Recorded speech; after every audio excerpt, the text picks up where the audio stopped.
At ito na naman mga fellow youth, nandito na naman tayo sa panibagong activities natin ngayon. So ito ay ang tinatawag na friendly basketball game. So, ito pa hinihintay natin.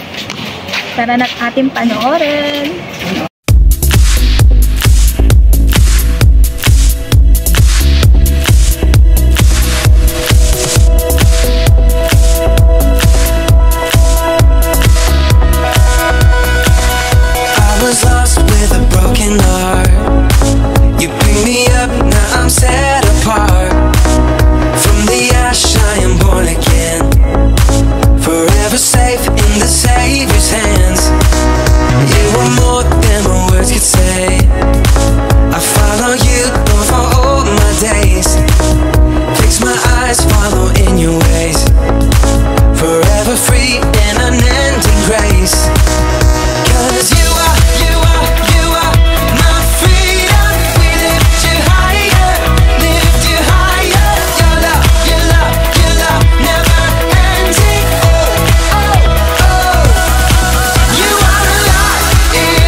Your love be the shining light, breaking chains that were holding me.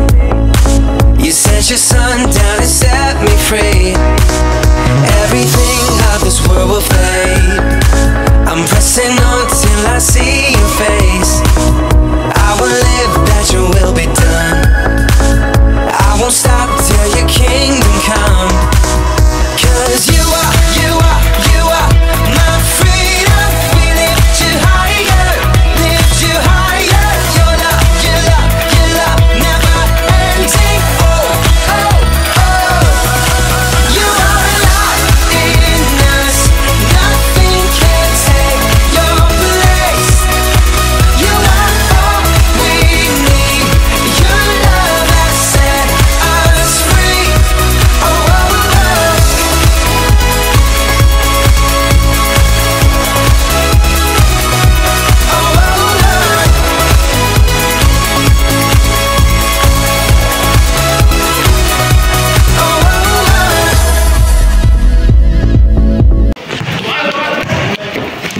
At ito na nga tapos na ang first quarter game ng nila. So, nandito na tayo sa second quarter. Sabay-sabay nating panoorin ang ating mga fellow youth sa kanilang friendly match.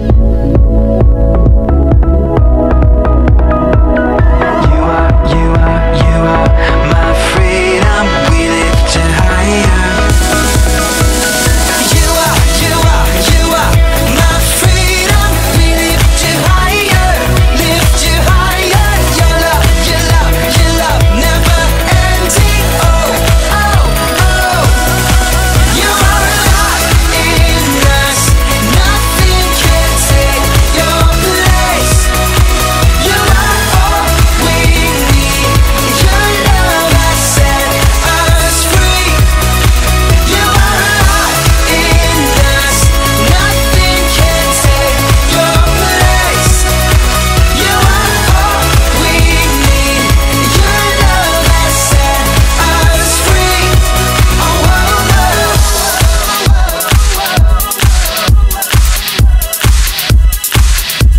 Oh, oh, oh.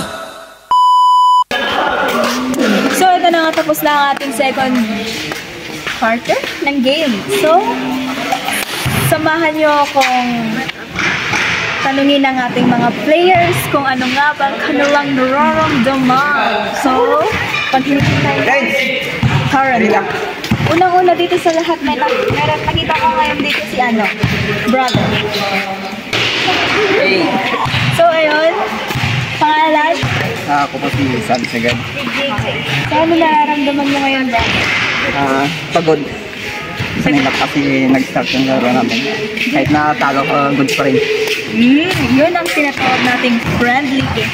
So, may naisip ako. Total, basketball to.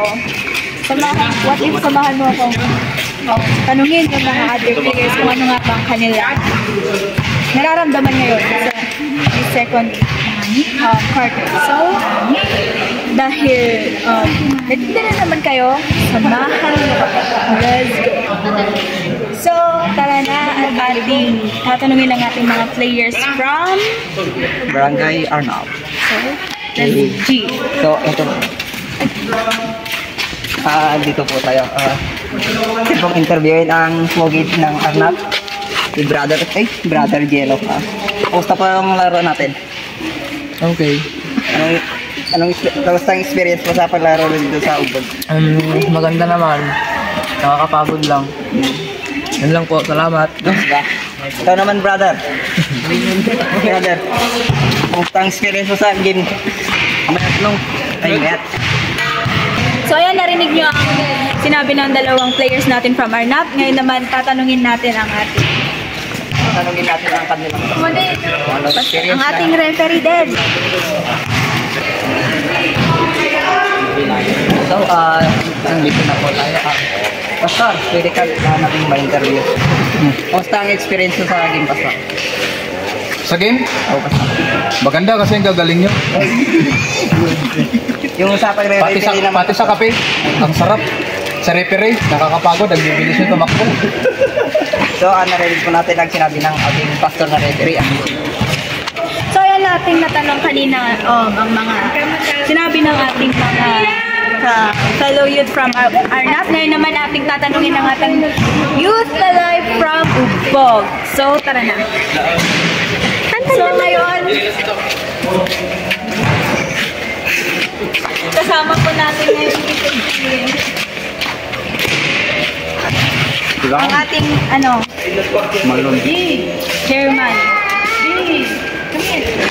Kumusta po yung pagkain? Yung merienda? So, anong masasabi mo sa laro? Masaya.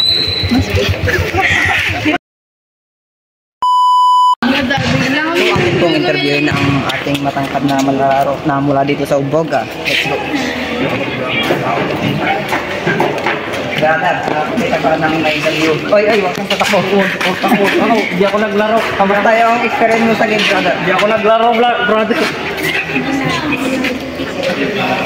Bro. Wag ako, brother. Ano lang yung experience lang? Medyo masaya. Medyo masaya daw. Tapos medyo nakakapagod. So, atin na rin yun ang sinabi niya. Pabalik tayo mamaya. At ito, nagbabalik na naman tayo. Ating ulit interview ng isang kapatid natin na mula sa Katabay. Brother. Ito po. Ano po yung masasabi niyo sa laro natin? Kamusta ang ang experience ng may kasama? Maganda naman, brother. Ano po yung masasabi niyo dito sa laro? Maganda naman. It's a good experience kasi nakakapag-banding through sports. Ayun. So, At ito na naman tayo. cut.